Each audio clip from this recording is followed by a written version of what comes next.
All right, we are live. Jason, I'm going to bring you in right now. Let's see what's let me pull up this on LinkedIn. You know, it's so funny. This is like my 7th or 8th one. I always I always say, okay, I'll do this next time. This will run smoother. Okay. All right, I'm going to bring you in right now, buddy.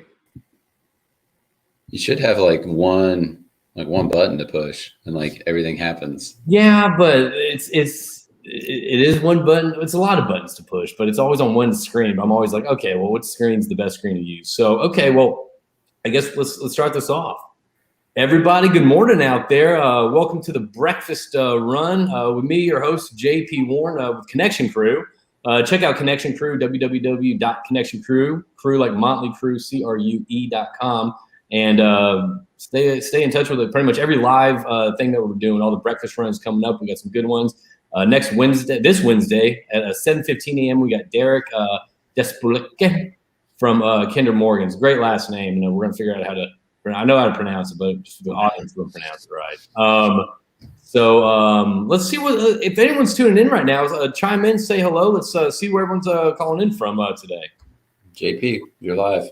We are live. Okay, we got Brandon Webb. Good morning, JP and Jason. Good morning, Brandon. Thanks for tuning in. I met Brandon I think it was last week at the SBE Gulf Coast dinner, where I'm forgetting the other one. Right. Questions are being asked, and I raised my hand. I asked a question. The question was pretty much, what can be done to help you in your roles? And oh man, at the end of it, I was called out like, hey, thanks for all the questions out there, except for you, JP. I thought there were no bad questions, but that was a bad question. I thought it was a good question, but you know what? Whatever. Got to break the silence sometimes. All right, let's see where everyone else is tuning in. We got some people. We got Ahmed saying, good morning, JP and all. Good morning, Ahmed. Oh, man, JB Self taking some cowboy pictures. Hey. Good morning, gents. What's going on, JB? Jim saying, hey, guys. Oh, from Richmond, Texas. All right, we got Sean saying good morning. We got Cindy. Hey, guys, good morning. Good morning, Cindy. Thanks for tuning in. Let's see. Ascent, Geomatics, thanks for having me. Thanks for being here, Erica. We got Cindy tuning in from East Tech. You know what's cool about this, Jason? You get people like tuning in from like all over Texas, and sometimes you get people tuning in from overseas, which is pretty cool. We got CG Hunt, good morning from Fort Worth. Love Fort Worth. Surge. Okay, Brandon Webb, Surge. That was it. Thank you. Brandon, did you like the question? I think it was a good question. All right, good morning, everyone. Have a week filled with smiles and blessings. Cypress, Texas. Amen to that. I agree with that completely. Good morning from the Woodlands. Good morning. Hey, John Redford from Engage. We were just talking about Engage, weren't we? All right, let's see. We got a couple more, and then we're going to start this off with good morning. Chanel, good morning. Good morning from Lafayette. Good morning, Sean. Oh, Matt Hill been crushing it, helping out the Crüe Life podcast with Jason Speeds. Good morning from Oklahoma. Good morning, Matt. How are you, buddy? You're crushing, man. Keep it up. All right. Casey Stout, Oil Tool Engineering Service in Willis, Texas. Okay. All right. Is the stream working for anyone? Robbie, try to refresh that, man. I'm not sure if it's working for you. And Brandon, get my back. It was a good question. Thanks, buddy. We got to support each other. Oh, man, I am jealous of this guy. Jonathan Rhodes, Teak out in the house. Jonathan, I'm still waiting to set up that Energy Crüe podcast at your place over there, man. We got Jason Arsenault with Arc Energy. Good morning. JP wants to see what all this breakfast run stuff is about. Go Arc. Jason, if this is the first time you're tuning in to Breakfast Run with JP, you can check them out on my YouTube channel, JP Warren, all the previous ones. It's usually just general oilfield banter and just kind of catching up with the industry folks. So I guess let's get this kicked off. Before we begin, we would like to play a little commercial for the sponsors of the show, which is Royal Completion Tools. Rather than me read it, I think this one hits better. So here we go. To all you completion engineers, company men, and consultants out there, are you sick and tired of losing sleep over frac plugs not getting to depth, not holding pressure, or not drilling out properly? Or maybe you aren't getting the best quality and service from the bigs. Well, stop burning the midnight oil and rest at ease while using Royal Frac Plugs, the most reliable and efficient frac plug on the market. Start your successful completions today by getting in touch with Royal Completion Tools. You can contact them via www.royalcompletiontools.com, sales@royalcts.com, or via LinkedIn.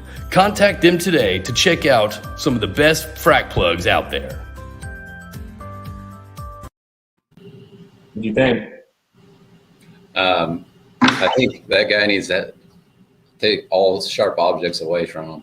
So, well, what happened was that came about because I was talking to Byron Olson. He's like, why don't you just record that? You know, I'm like, that's probably a good idea. So yesterday I wanted to do a commercial, and I had Evelyn, my 8-year-old daughter, film that for me. And I'm telling you one thing, when it comes to like JP directing time, I get pretty serious on that. So she's a good sport for doing that. So I jigged it. So, all right. Well, hey, Jason, why don't you kick us off? First off, everyone out there, this is Jason Churchill, the CEO of PetroLegacy.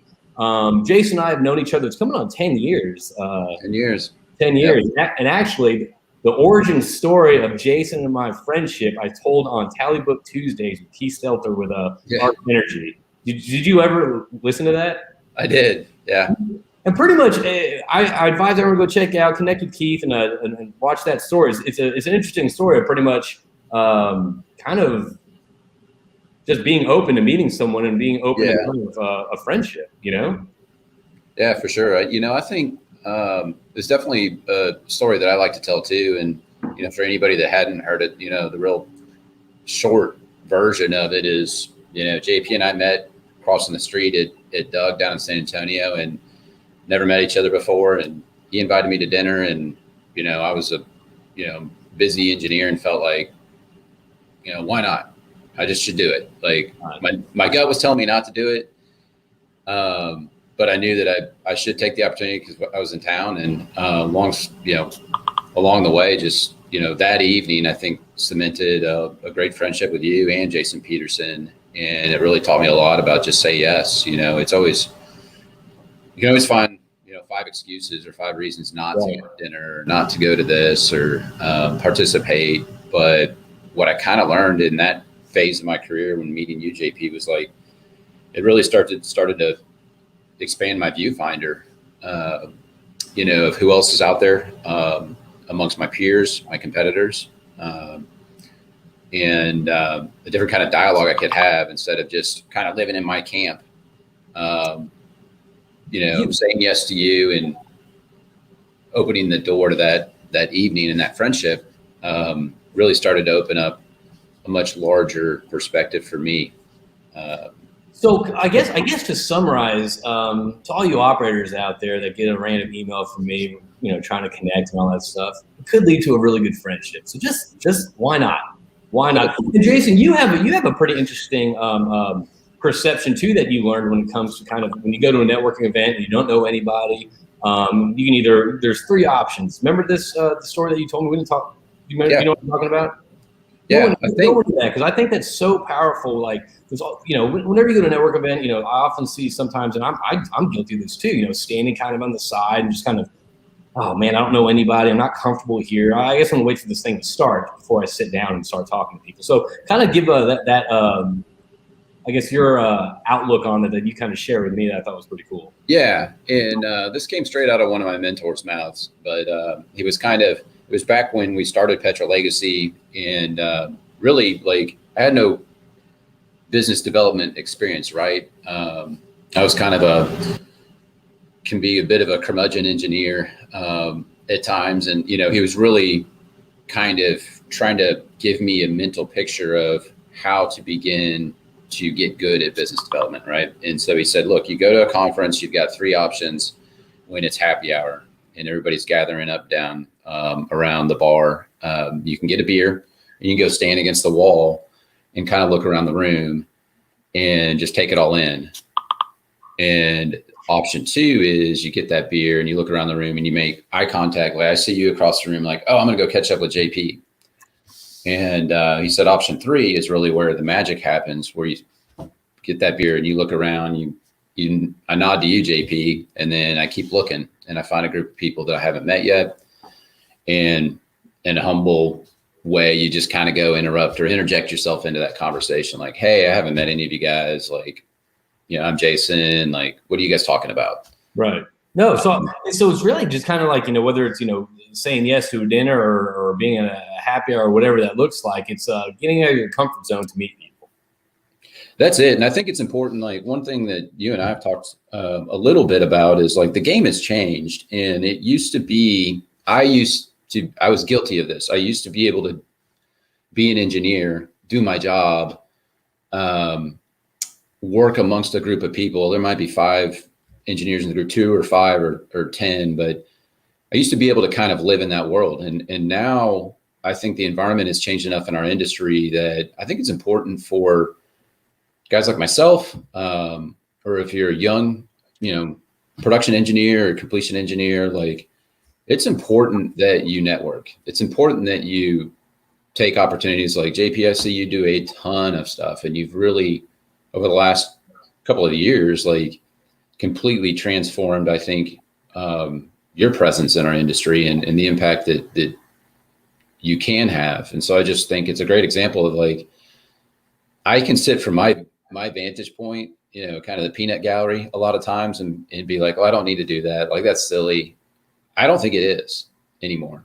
Dude, it's not. It's like, during the pandemic, I mean, of course, we're still going through it. You're still seeing, mergers, acquisitions. I think there was one this morning with Laredo Petroleum and the Pioneer stuff out west. So pretty much we're still in this industry that you're seeing all this consolidation. You're seeing people get let go, good people get let go.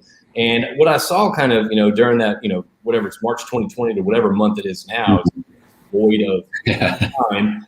There's a lot of people that reached out that, I tried to, call on, previous years in 2013, 14, 15, 16, and they were calling me to try to find out if I knew something, which was awesome, which is great. I was very honored that they would do that. But to me, that kind of showed me that the networks on the operator side, that is something that could benefit and that's a muscle in our industry that needs to be strengthened. So that's kind of part of this. Like, look, we're an industry that's built off of relationships, and whether it's best practices, whether it's this whole new ESG movement that we're going through that we could share. But so to me, it's just kind of like the importance of tying people together and connecting people and seeing our industry grow a little bit smaller and better. I think that's the part of me that I dig, that I'm passionate about. So it's important. It's important not just for sales. People think of network and it's like, oh, I'm gonna go and meet this person to get something out of it. You don't know. I mean, that relationship. Yeah, that's. I think that's a big problem. Is like you don't network if you only network when you need something out of it. I think that people will eventually see through that. I think networking. Why do we network? I mean, we don't network just to do it. We network because we're human beings, and I think there's a component of like things have shifted, and I think as an engineer or an operator in an industry, like it's more important now, I think, than before, to have a good dialogue with your competitor right next door, or another operator in your area or a service company that's doing work for all of you guys, so that you understand best practices come from like collective thinking as a group. But we're people, and that's why we network. It's not for some like short-term agenda. So I think it's important to have that in keep that in mind when you're thinking about, why are you going to a dinner? It's because you might help somebody, and that person may help you down the road. Right. And plus, and I mean, at the end of the day, whether you help each other or not, you might gain a lifelong friend and a lot of stuff. But that's kind of going into PetroLegacy. We kind of segue into kind of PetroLegacy, y'all's company where you're at right now. But I mean, that's something that I remember our conversation we had probably about 5 years ago, 6 years ago, when you're like, I don't want vendors, like I want business partners. And you've always, my experience is that you've always, your team at PetroLegacy, I mean, even back in your time at Venado, the way you worked with people and the way you handled vendor service companies was more of a partnership versus a operator vendor role. It was more of a let's share ideas. What are you seeing? Like, let's talk about this. Like, do you have something? Are you seeing something that we can kind of make this a little more efficient? I mean, so I really dig your style on kind of bringing people in as business partners. Well, I appreciate that, man. It's something that I learned along the way, but I've always talked about there's this triangle operationally. One side of it is price, one side of it is execution, one side of it is relationship. And as I've worked with guys like yourself, an operator and a service provider, or a material provider, like you have those three variables to lean on. If you don't have relationship and it just comes down to price and execution, then it's a straight bid process, and you can get low cost providers. If you can get them in the door. I mean, look, there were times where it was hard to get your hands on pressure pumping equipment. Okay. Really hard. If you didn't have the relationship to lean on to say, hey, being a small operator, right? Like I got 2 wells to frack, say, in an environment where there's 780, 900 rigs running. I'm thinking back in like 2013. That's what it came down to, is like, I had to lean on those relationships. I had to have them in place. And now we're in an environment where those tables have turned slightly, and it's like, well, now the partners that we have worked with, we get to wrestle with them and make sure, like, let's both make a profit out of what we're doing today. Like, there needs to be a reasonable price. I know you can execute, and we've got the relationship. Like, right. Let's wrestle with what the price can be, and know that price is always up, subject to negotiation in an environment like this, where you understand why it's not low cost or why it's not this. And that's the thing too. It's so funny. Like in our lives, we would never get a low cost car, or low cost running shoes, or low cost, haircut, pun intended. But like, it's funny how it's a lot of people trying to just go low cost on like the work. It's like, oh man, the lowest cost haircut I ever got was the one I gave myself. It took me 2.5 hours. Oh, I saved. I mean, it was cheap, but it was awful. The lowest cost. It actually didn't look that bad. It was just, it took me forever, and like poor execution, great price. Yeah, my lowest cost haircut. The lowest cost haircut I was in Saudi Arabia, and I got the expat cut, which is pretty much like the flat, like it's like the roughneck cut. It's like the flat, like the Dumb and Dumber. Yeah, it was. I mean, it's Saudi. I mean, that's all I had to rock. Oh yeah. So let's talk about this. So give me a little kind of update on where PetroLegacy is today, sitting on September 20th. Kind of where y'all at today? Where y'all operations? Yeah. Then we'll kind of get into kind of the industry trends, what you're seeing, and kind of how you're strive for technology, and also the moving offices side. So let's talk about kind of give us a little update on kind of where PetroLegacy is at today in regards to operations, or whatever you feel comfortable with. Yeah, absolutely. It's been a wild year. 2020 was what it was. Coming out of that, we survived the crisis, and I mean, wild stuff that everybody went through. We literally turned all of our wells off at one point. What were you thinking what were you thinking when that decision was made? Like turning off all your wells? I guess I haven't really. I've tried to move on and not really process what happened back then. But I mean, that was April. I can't remember if it was April or May.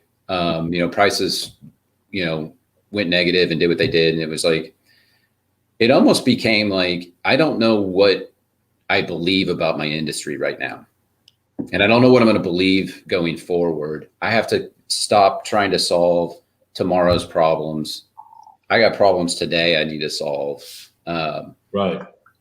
Lots of just plugging the holes in the boat, keeping the thing afloat. But when we came out of, toward the end of the year, the back half of the year, we brought on some new wells. We had a 5-well pad that was, a really important one for us to bring on. And then we kind of looked into 2021 and we said, okay, we need to go execute the plan that we had for 2020, and that's growth. And we began with, we're going to run a rig, we're going to grow at this pace. And then it quickly turned into like, I think we need to run 2 rigs. Like the growth opportunity on the private side has been probably one of the most mesmerizing things that I've seen in my career. It's a great opportunity. Peel this back. Let's peel this back. I like this study because we talked about this last night a little bit, the private versus public kind of the different. Look, I recognize like it can be kind of frustrating because the public institutional investors have dictated what they want to see out of the public companies that they're invested in. And that's as I'm not a professional investor or analyst, but it just seems like no growth, demonstrate profitability, demonstrate returns to me, the investor. Yep. And so there's no room for, hey, let's go over or outspend and grow through the drill bit and see that growth and the value of that growth later. Like, it's pay down debt, pay me. So we'll set that to the side instead of digging in there, but say, okay, as production's rolling off nationally, there's a global situation that's been set up that I believe there's still pain in the near future, geopolitically, but the supply demand situation is being set up where I think there's a really robust opportunity in our career to supply barrels into the market that I haven't seen this in my career. And so we on the public side are able to go grow into that. To use some numbers, we'll double our production this year. And if we continue down the path, unaltered, we would probably double it again next year. Lots of pitfalls in that plan, and it's always subject to change, but that's kind of like the opportunity set that we see is, hey, this is, no one's running around. Like there's transactions happening. The Laredo transaction this morning looks pretty interesting. We got two public companies exchanging assets for some cash and some stock, some equity. Like that's a really interesting thing that I haven't really unpacked myself, but you see some things like that. But the publics buying privates at a mark that is accretive to them is like they can go out and buy the barrels, but paying for inventory is something that is challenging to do. In what I have seen so far this year in transactions. So the best thing that we can do is, take care of our asset, take care of our investor, and grow in a way that we can spew off distributions and cash flow back to our investors ultimately. Right. So that's kind of the plan. I think that's sorry for the long answer. That was super long. Well, you know what? It's Monday. What else? We're a little foggy from the weekend, so it's fine for a long answer. We're just hey, it's just a breakfast run. It's just you and me. Thank God there's no one else in the break room with us. So what else is so tell us where are y'all at with operations right now? What's the activity going on there? Like where geographically? Give us the elevator pitch on kind of where PetroLegacy, where y'all at, and kind of what's going on today. Yeah. Okay. Well, we're running. We're in Martin County, northern Martin County. We've got about 26,000 net acres that we're currently developing. We just began developing right before COVID, hit the pause button. We picked it back up and started drilling at the beginning of the year with one rig. We moved a second rig in, and we're just brought on another 7 well pad last week.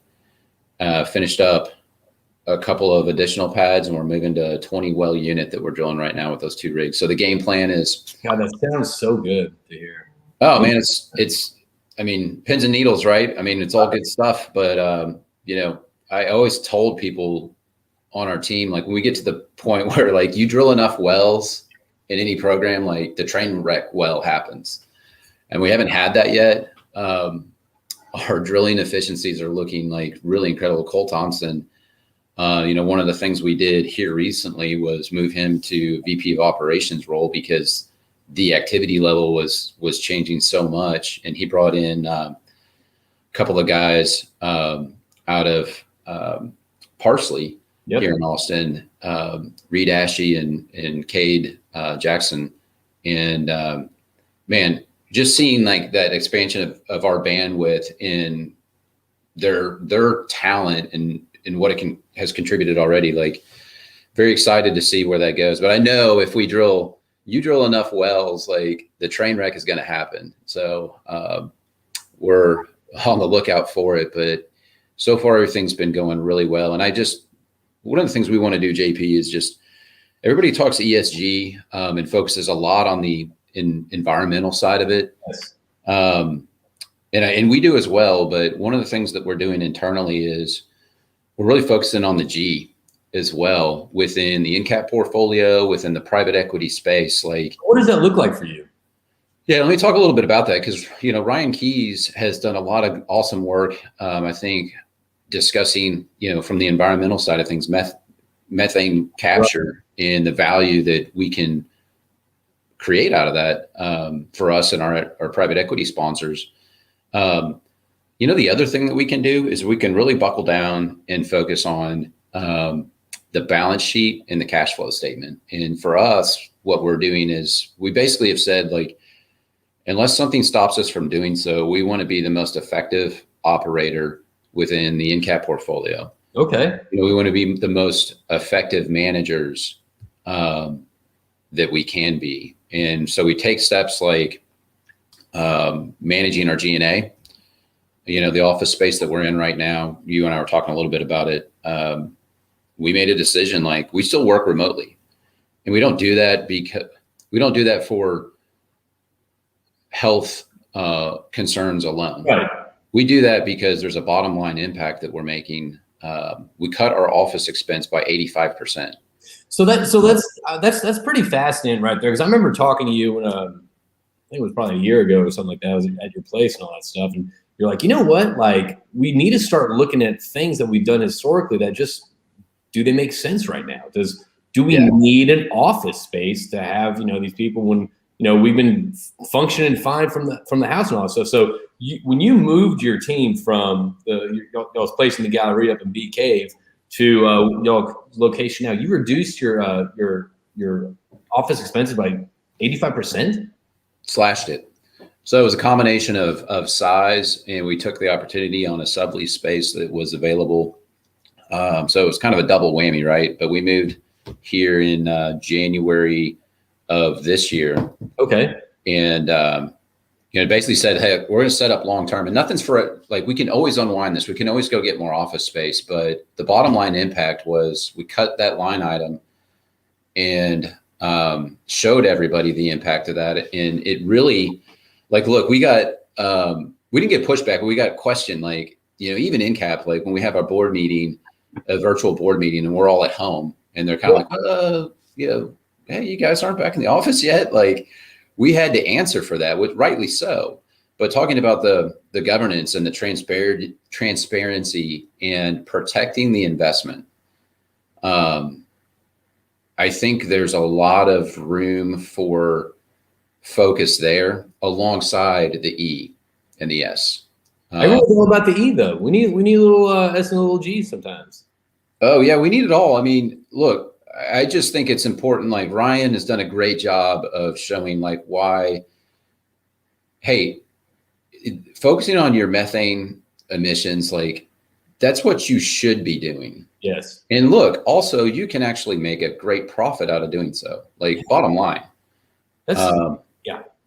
I couldn't agree more. And I think there's lots of ways to skin that cat. As far as, like, how do I measure that? How do I quantify it and look for those emissions and then go capture them? But he's done such a good job of that. Like, what I love about him and his team over at Triple Crown Resources is that he is very vocal about it. He wants the industry to start sharing practices, start sharing ESG initiatives and all that stuff, because if one company is great, you're only as strong as your weakest link. So I really dig the fact that he's so open and vocal, and he's ready to talk to whoever about, ESG and actually making profit from that, turn that to a revenue stream.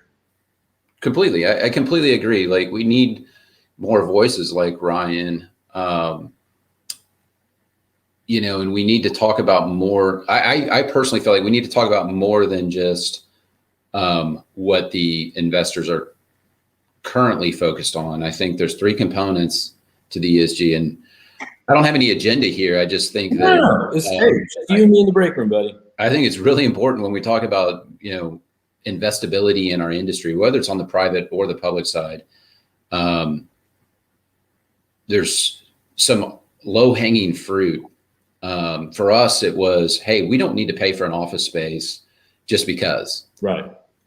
If we can be as effective without that expense, we're a more profitable company, and nothing attracts investors more than profit. Right. So speaking of that, Jason, I'm gonna call you Jason. Something that I dig about our conversations, and I remember this was going at back when in y'all's old office. I mean, it seems to me that whether it's you, whether it's PetroLegacy, whether it's NCAP pushing, but it just seems like your team is so hungry and willing and wanting this new technology. And whether we know that new technology is not stuff, but it seems that y'all are always want to, or that your discussions are always like, how do we do this differently? How do we incorporate this new technology, whether it's Engage, whether it's whatever it is, into our current operations, when a lot of people are very nervous about incorporating any new technology or new programs or any new ways to do business. But it seems that you're on the forefront of whether it's y'all the most technology advanced company yet or not, it doesn't matter. It seems that y'all are trying to incorporate as much technology to make your wells, the most efficient and I guess run your operations in a kind of a new way. So what technology are y'all looking for? Whether you don't have to give names of companies, but what ideas of technology would make y'all's job easier? That's the question I give at the SPE conference, and that's the question I'm giving you now. It's a great. Is that the good or bad question? That's a great question. That was the question. There was no stupid questions except GP. I was like, okay, well, all right, thanks, guys. So I guess what you're asking is like, what technologies are we looking for to impact our operation? Yeah. I love talking about this stuff because it's so transformative in our industry right now, and I don't know, who all the winners are going to be, and whose technologies are going to be great but don't quite sink in. And timing's wild in the technology space. Yeah. And when it can be adopted and when it can really be scaled. But I mean, to straightforwardly answer your question,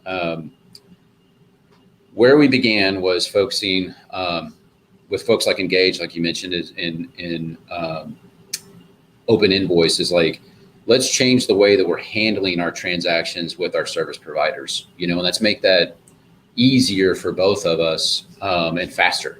Yeah. Because we saw, hey, we're a team of a certain size and we don't want to grow any more than is necessary. And that was an area of time that was spent that wasn't, it was inefficient. Right. And we felt like I feel like we've made a great impact there, no doubt. I think there's a lot more room to grow there, a lot more opportunity with automating transactions and making our operation more effective, and hopefully our service providers' lives as well. So setting that to the side, I think now I start looking out to the field at like, what is there on the completion side that could give us the ability to measure and analyze and show what's taking place, like we have on the drilling side. So we have Pason and MDTotco and real-time data to do things like Cade's done an amazing job applying. It's called MSE drilling technology, like mechanical strength energy, like basically trying to figure out like, okay, here's the roadmap for how to drill this rock from 4,000 feet down to 9,500. Like, here's the plan, guys, and here's what we're watching, because he's got that data. We're measuring ROP and torque and flow rates and pressures. Well, on the completion side, an engineer sitting in his office doesn't necessarily have access to rate, pressure, sand concentration, chemical loading, friction reducers, and everything. So he doesn't have the ability to look at it real time, nor really look at it afterwards real easily and decipher, okay, we could have gotten away with less FR here. So you need that information to make more informed better decisions at that moment versus kind of looking back and kind of, okay, what do we do? What can we do better? It's more real time. Yeah, it's real time, and it's also afterwards just the ease of analyzing. Okay, it's like when you damage a bit on a drilling rig, there's lots of data available to say like, oh, here's where it happened. Yeah. And here was the torque reaction, and you kind of look at the geology and start scratching your head. Okay, do we design the bit differently, or was it mishandled? That's what we need on the completion side. And so, there's a group. Lindsay Buck is, someone I've been friends with for several years, and she's working with Tally now. I just had John Hammond on the Energy Crüe podcast. Great group over there. Great. I'll have to go back and check that out. No. I just recorded it last week, so it's not even released yet. Oh wow, real time. Just like that completions tool. Yeah, exactly. So I mean, we're looking for things like that, JP. There's opportunities on the production side as well. When I talk about being low cost operator, you don't get there without utilizing some tools that can help you in that way. Because otherwise, like, you just start adding people.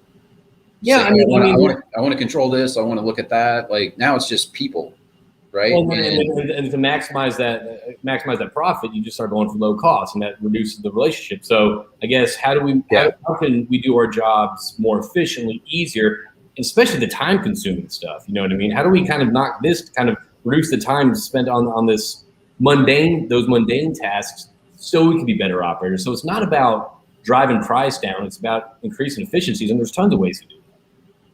I've seen too many examples, like just looking at their data. Like, I'll speak to this. Like, one of the reasons that people are really challenged with trying technologies is the way technologies often get priced.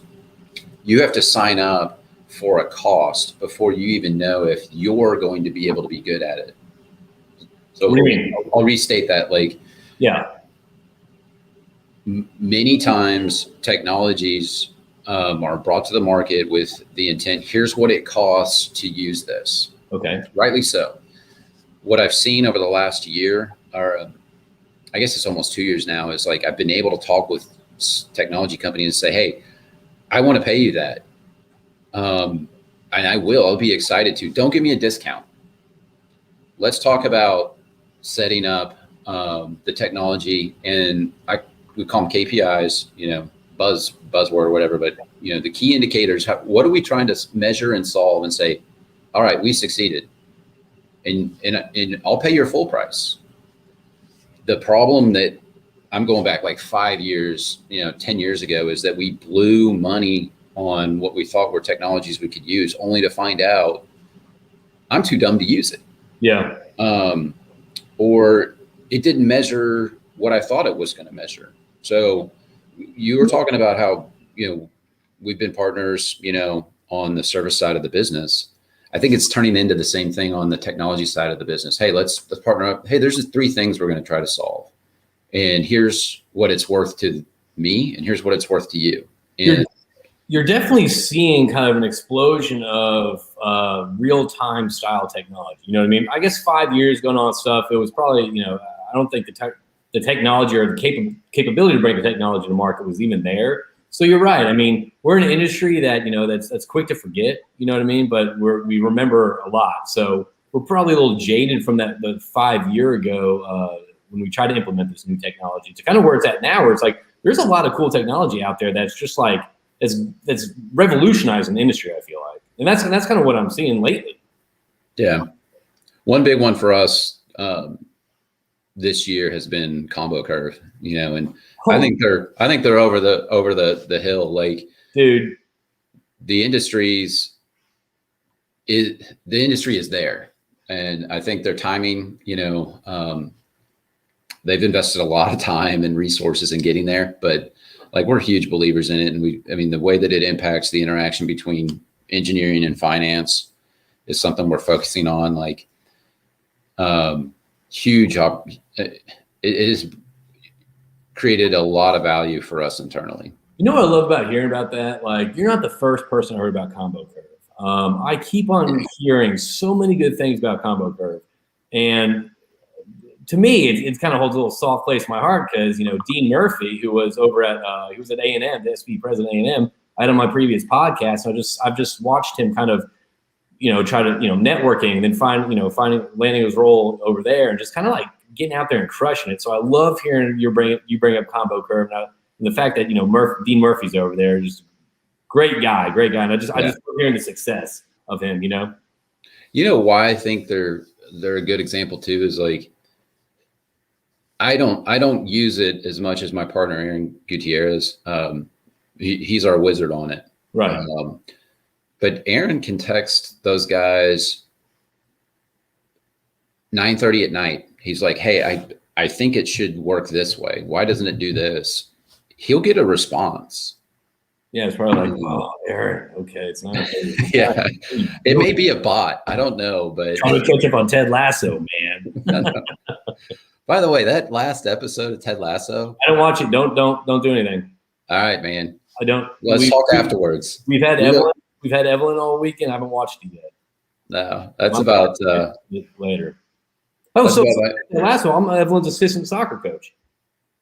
Oh yeah. You guys? Has you had a game yet, or? Oh, we had practice, and literally, I don't know anything about soccer or anything like that. But like, they just sent an thing who wants to be assistant coach, and I signed up for it. Oh, and man. The other coach met the guy, great guy. But when I first talked to him, he's like, "All right, so what film do you watch to?" I was like, "Whoa, what film?" They're 8-year-olds, and he's like, "All right, so do you have cleats?" I'm like, "I'm 41 years old. Of course I don't have cleats. You know what I mean? I rent a home. I don't even own a home, so no, I don't have cleats." And like, he's like, "All right, so you got to start." I was like, "Oh my god, this guy's serious."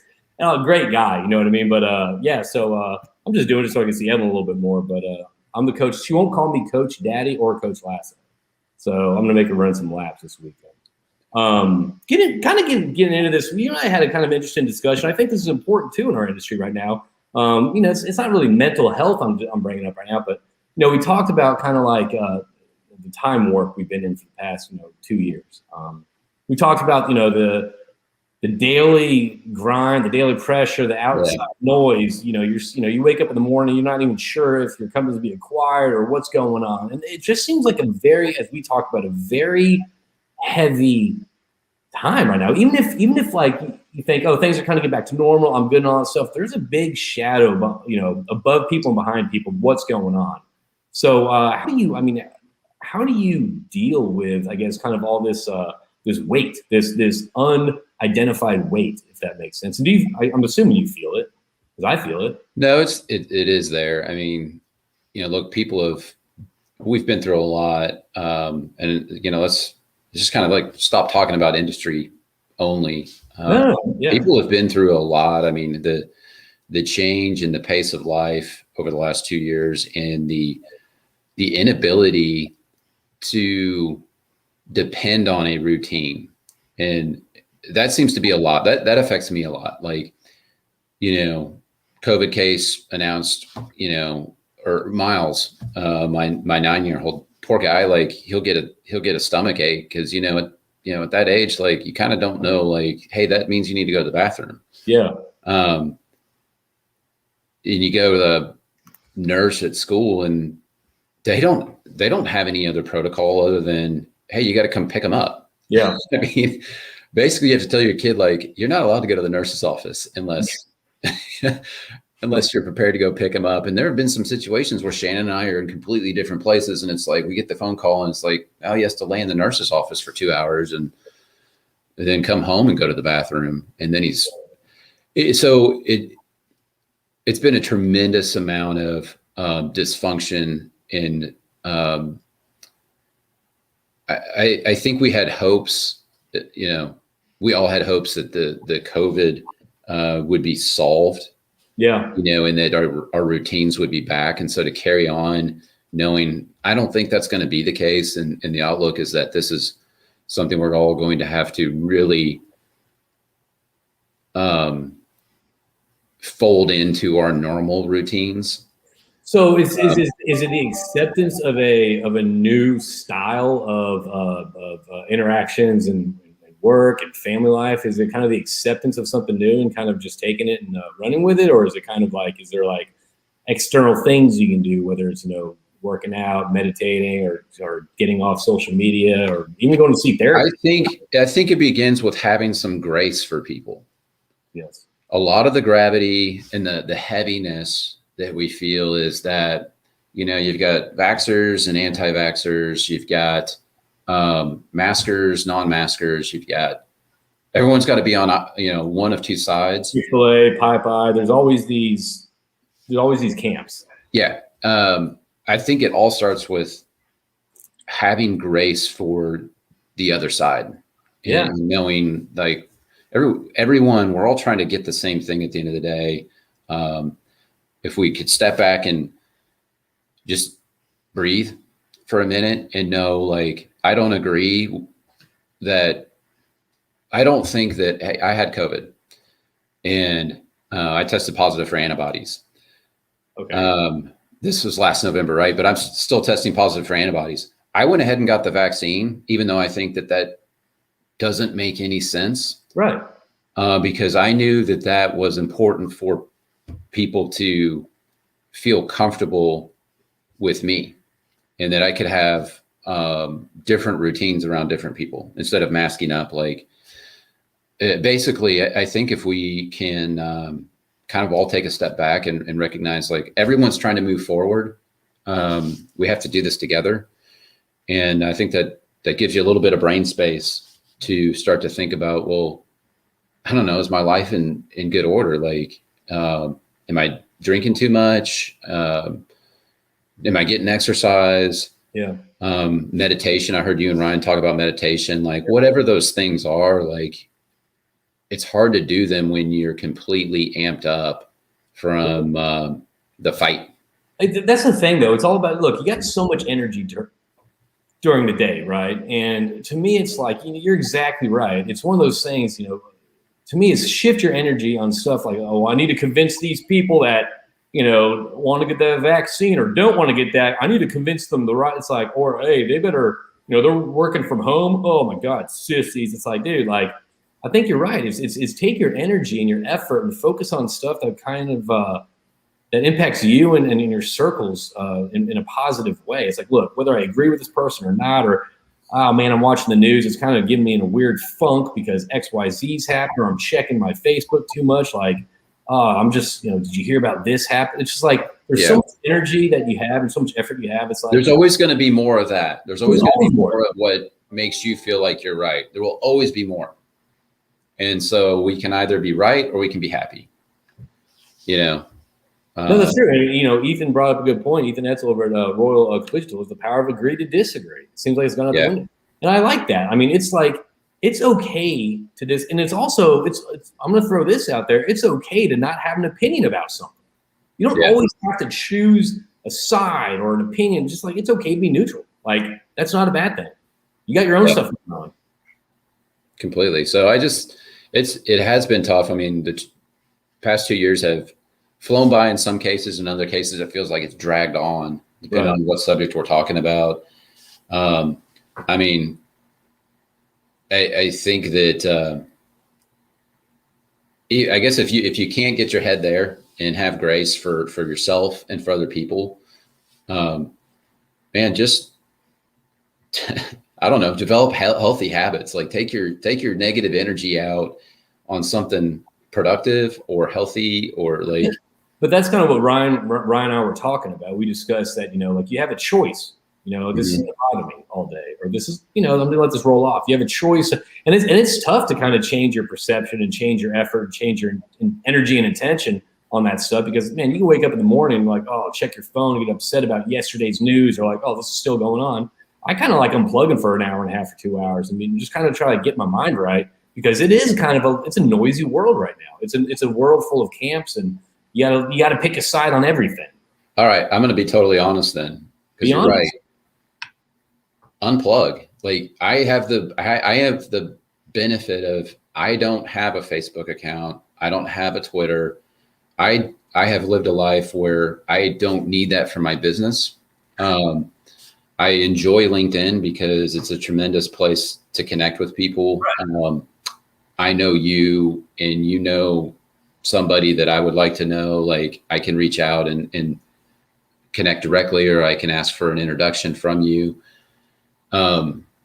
Aside from that, I don't consume media. And and I don't do that out of spite. Like, I think it has value, but it has. If your job required you to, like, for example, my role, it is social because I am trying to connect. I am trying to do this. But honestly, I'll make a post and I'll put my phone down and I'll just leave it away because I know that it'll be like the fridge. You'll open the fridge on your board. You keep on just scrolling, keep on checking. So, you know, I had a conversation with my wife about this. You know what I mean? Like, we were talking about this. Like, let's try to kind of unplug and kind of be, you know, just be present a little bit and just not get distracted. Because, like, you start scrolling through Instagram, you start comparing yourself, like, whether you know it or not, you're comparison yourself to, you know, these people in Greece, like, living the dream. Like, dude, you're not really living the dream. You just have a nice picture. You know what I mean? So it's easy to subconsciously compare yourself to others, which creates kind of like this negative mood and this shit. So we're trying to kind of like get away from it. I think it can help. I mean, I don't know if that fixes anything, but it's helpful for me to not. Yeah, I think unplugging for a period of time, or just take your account and set it to the side for a while. Yeah, and you will always be able to go back to those information sources and those feeds. They're going to be there. Yeah, or just check. Honestly, like I took Facebook. I'm just checking on your desktop. You know, you don't have to get rid of it. You're going to feel like you're missing out from, you know, the best, you know, ramen noodles in Houston. Like, just checking on your desktop.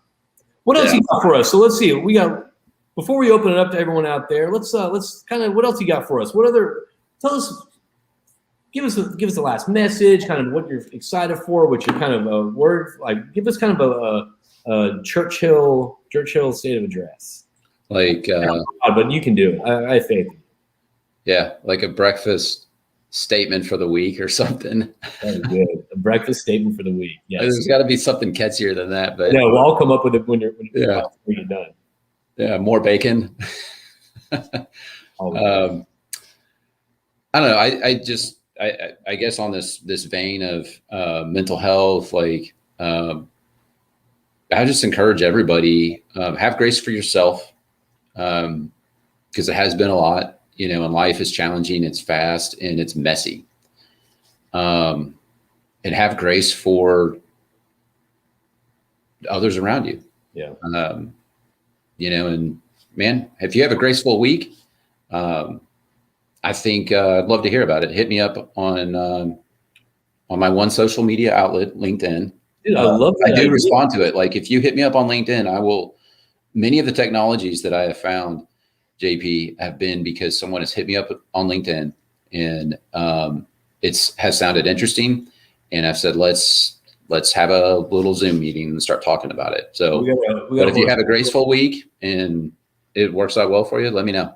I love that idea about kind of communicating your graceful week to you. So pretty much rip your inbox, your LinkedIn inbox. You just open that floodgate. But man, I really do. I dig that, man. I appreciate that. And another thing too, you know, another thing that I've learned is someone's kind of crappy towards you or has a bad attitude towards you. They got probably something going on in their lives. You know what I mean? So again, that shows the grace. So the last thing that I want to say, man, before you start wrapping it up, last thing I want to say is I want to thank you for doing what you're doing. I think it's super important to spread things like this breakfast runs, because like breakfast runs were an important part of how we did business before. And look, that's all changed. I get it. But to be able to connect, and you and I chat, and some other people are, you know, they're probably sitting there working and just listening. They might be watching, I don't know, but connecting people in an environment where it's been really challenging to do, I think I get value out of it, and I know other people are as well. So, man, keep doing it. And I'll try. I just wanted to say thanks. Well, no, man, I appreciate it. This is kind of a story that happened last week. You know, it kind of, I'm not trying to, you know, toot my own horn or anything like that, but like I was happy about this. I made a post and somebody chimed in a pretty negative comment. It was like, oh, like, you know, glad to see you're doing good when the rest of us are, you know, not, or something like that. And I wrote back, I commented like, hey man, like, you know, we're all struggling. Like, whether I know a lot of people that haven't still, you know, haven't found work on stuff. And you know, I mentioned that, you know, I'm struggling as well. You know, a lot of people are, but I'm choosing to spread connections and joy in our industry. And I I've reached out to the guy. I said, let's talk. And we actually got on the phone call. I called him up and we talked. And he's this, older gentleman, all that stuff, just, tough times, trying to find work. And he was just kind of getting out there. And, we try to figure out how we can help him out a little bit. You know what I mean? Because that's another thing too. Don't get engaged with internet arguments. I mean, chances are, it's probably just someone having a bad day. And I could have, shot back. Oh, yeah. Pretty crappy, but instead I was like, no, man, what's going on? Like, you wrote this for a reason. Let's talk, So I kind of gave him some, so it's not really, but that's also the thing. Help others too. Yeah. Help others too. But man, I appreciate you coming on. Wait, what else you got?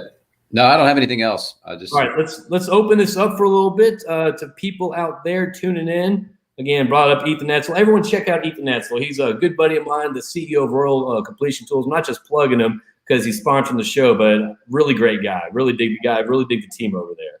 All right. Cindy Thompson says, love, have grace to the other side. It can and should be applied to so many aspects of our professional and personal lives. Could not agree more. Casey Stout, I've unplugged all social media except LinkedIn. Refreshing. Dig it. Unplug. Okay, so we're getting this huge unplug. I love it. All right. You do get caught up in everyone's opinion, but do you really care? Nailed it. Facebook can be bad. All right. And we got Keith Stelter. Pay it forward Friday. That's something this is what I dig about. I like that. Yeah. What he does, I don't know if you're not connected with Keith, but Keith, connect with Jason after this. But what he'll do, he'll highlight someone who's kind of looking for, who's, found themselves in tough times or looking for the next role. And he'll always make a post about them on Friday to raise awareness for this person and help others out. So what Keith's doing for our industry, I really, really dig.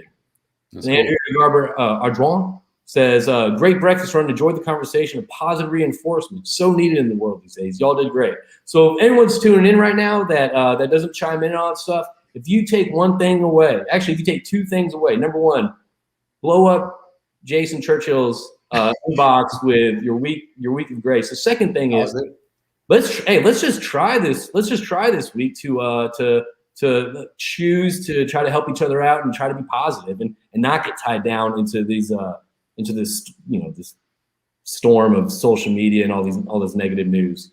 I mean, it's going to take a little. It's not like you can just turn it off. It's like quitting smoking. You can't turn it off like that one day. But if you give it time, I mean, it'll get easier and you'll feel better. All right, Keith sent you a connection request, Jason. You got to get on that. And KC, JP, and Jason, thanks for sharing. I enjoyed the content. Everyone, thank you so much for tuning in. Again, I'm having another breakfast run at 7:15 on Wednesday. I'll put the link in the comments here. I appreciate it. If anyone has anything else for Jason, reach out to him. And a LinkedIn user says, hi, Keith. I don't know. Okay, I dig it. Hi, Keith. Keith's getting love from everywhere. But everyone, thanks for tuning into Breakfast Runs with me, JP. Check out Connection Crüe, my new company. And check out Royal Completion Tools. Great group of guys over there. Great service, which I know might be faltering with the labor shortages lately with some other companies, but not with those cats. All right. Brandon, great insight, Jason. Have a great day. Everyone, have a great day. Let's spread. Hold on. Jamie Taylor, we'll be watching. Good. We got another fan. Jason, you got another fan for us. Everyone, thank you so much for tuning in on this breakfast one. I hope everyone has a great week. I hope everyone spreads a little positive, even if it's a little thing like, I don't know, helping someone's groceries to whatever. I don't know. I'm just spitballing here, but yeah. Everyone, thanks for tuning in. What? So give it grace. Yeah, I know. Give it grace. Sorry, I messed up. Stupid question. I know. I'm used to that. Give it grace. All right. All right, everyone. Thanks. Got engaged finally. Oh, not engaged. I thought that was the engaged guy. Okay, thanks. Us too. Everyone, have a graceful week, and we'll talk to you soon. Thanks, Jason. Bye. Thank you.